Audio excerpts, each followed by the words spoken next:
7 is your time. And with those kiddos back in school, many are going to be participating in some form of organized sports. It is also the time of year when most sports injuries do occur. KCTV 5's Abigail James joining us live to explain what you can do to protect your own kids. Abby, good morning. Good morning, Joe and Gina. Well, this time of year is when practices are going to be cranking back up, games are about to be happening, and students will be headed back into gym class.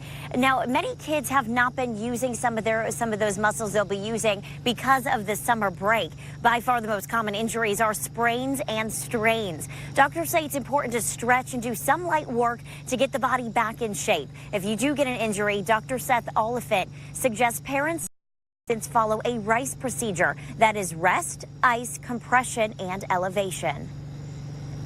If you're still having swelling, if you're having pain that isn't resolving after, some short courses of home remedy treatments, if you're having any issues with movement of a joint, if you're having locking or popping or clicking in a joint that isn't going away and is painful, it's probably best to see someone to get these evaluated.